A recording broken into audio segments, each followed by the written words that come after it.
Di tanah yang subur dan luas, di antara bukit-bukit dan padang-padang hijau, hiduplah sebuah kaum yang dikenal dengan nama kaum Ad.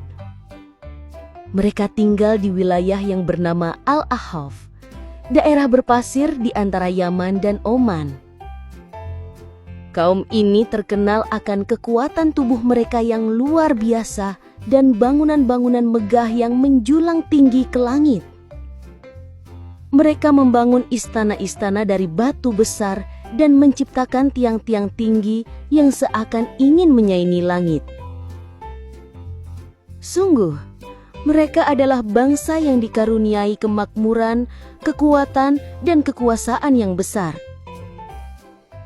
Namun sayangnya, karunia itu justru membuat mereka sombong. Mereka menyembah berhala-berhala yang mereka buat sendiri dan meninggalkan ajaran tauhid. Setiap seruan kebenaran mereka tolak. Hati mereka mengeras oleh kesombongan. Di tengah-tengah mereka, Allah mengutus seorang nabi, seorang lelaki soleh dari golongan mereka sendiri. Namanya adalah Hud. Nabi Hud alaihi salam bukan orang asing bagi mereka. Ia dikenal, dihormati, dan berasal dari keturunan yang baik. Namun, ketika ia mulai berdakwah dan menyeru kaumnya untuk hanya menyembah Allah dan meninggalkan penyembahan kepada berhala, mereka mulai mencemoohnya. Hud berkata kepada mereka, "Wahai kaumku, sembahlah Allah, tidak ada Tuhan bagi kalian selain Dia. Tidakkah kalian bertakwa?"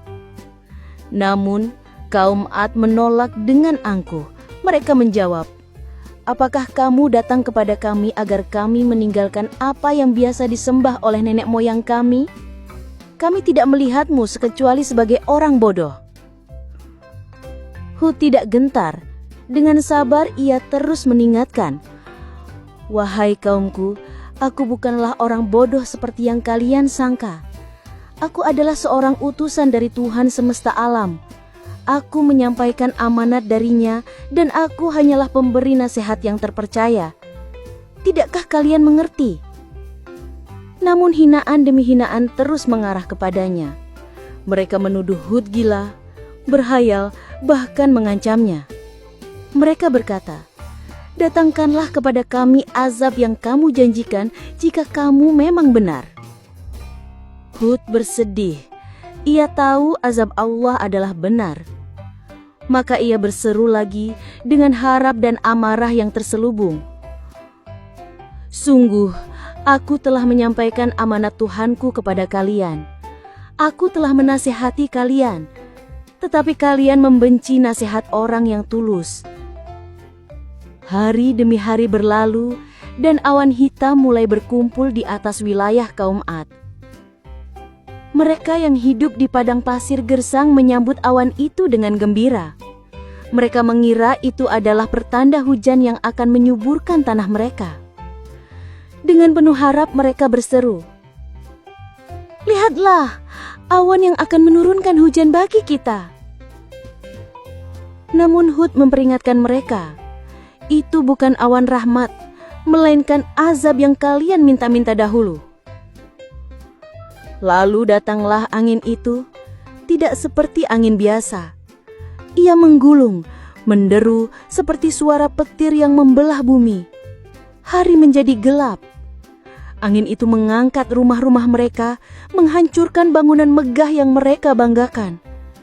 Tubuh-tubuh besar kaum Ad berterbangan seperti pohon kurma yang tercabut dari akar. Angin itu terus berhembus selama 7 malam dan 8 hari, tanpa henti, tanpa jeda. Ketika azab itu reda, tak ada satupun dari kaum Ad yang tersisa.